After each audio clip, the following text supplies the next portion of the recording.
Louise Hanauer has health problems. I take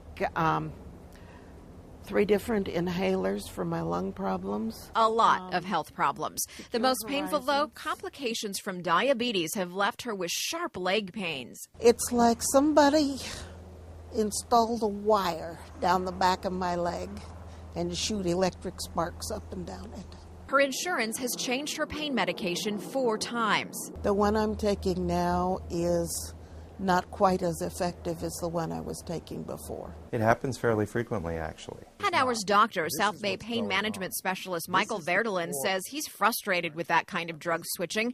Sometimes called therapeutic substitution, it can go beyond simply replacing a name brand drug with a generic one. Therapeutic substitution basically is when one drug or medication that you may be taking for a particular illness is replaced with another one that is not generic, but of a totally different kind. Legally, your insurance company can decide to replace the drug prescribed by your doctor with a chemically different one.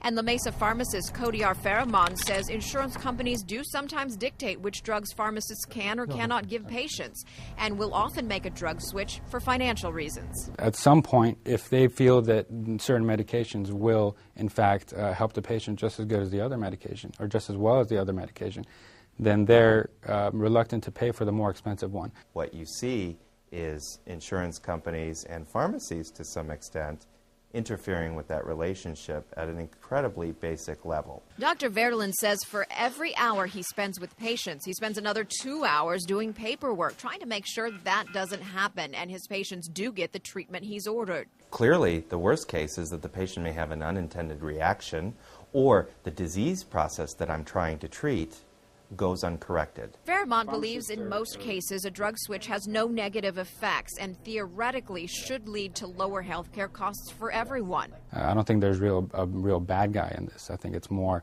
of trying to get the best outcome for in the most efficient way. Louise Hanauer insists her pain is worse thanks to drug switching and just wishes she could have her old medication back. It sucks.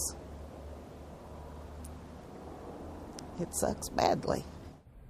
We tried several times to contact America's Health Insurance Plans, the national association representing nearly 1,300 companies, which provide coverage to more than 200 million Americans. They never returned our calls or emails.